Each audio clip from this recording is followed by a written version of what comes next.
There's a lot of things today which people are saying Islam needs to change its opinion on. One of them is hijab. And that term hijab, guess what? It's not in any of these three verses. In fact, it's nowhere in the Quran directly meaning a woman's veil. So with regards to the hijab, like we always say, our source is the Quran and Sunnah. If we go back to the Quran, we find that the Quran is very specific. A lot of people like to make the argument that it's vague.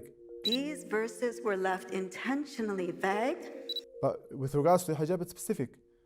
And what it says about the hijab is that the female should place her khimar, which is a head covering. According to every Arabic dictionary, it's a head covering. And initially the Arabs at that time, they would allow the tail of that scarf, that khimar, the head covering, to go onto their back, and they would leave their chest exposed. So the Quran says to take this khimar, this head covering, and also use it to cover the chest. So based upon this verse, we understand that the head must be covered and the chest must be covered. This part of the body must be covered. This is what's referred to as hijab. Although the term hijab itself wasn't used in this verse, it's come to be known as hijab.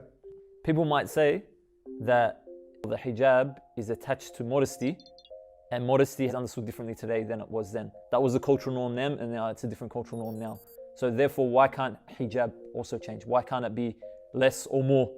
A woman could choose for herself how to dress according to her specific culture and the progression of time.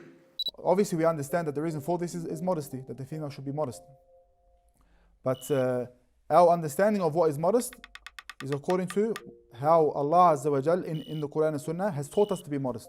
On the other hand, if we say that all we have to do as Muslims is be modest, and the way we understand this modesty is based upon our culture or based upon society, what is socially accepted. If we say this, really what we're saying is everything is allowed, because certain societies say culturally that the female should cover their whole body. And in other societies, on the other side of the spectrum, they say that the female can almost uncover her entire body, besides a few small areas.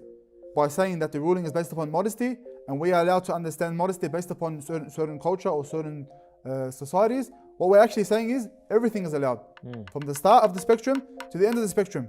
So you're not actually giving a ruling. You're not actually saying what should be allowed. Was there any group of ulama that came out and said or redefined what hijab was? So this is one of those things that there was complete agreement upon. At the very least, that the female should cover her head and her chest as well as the rest of her body, and exposing her face and hands, and some said the feet.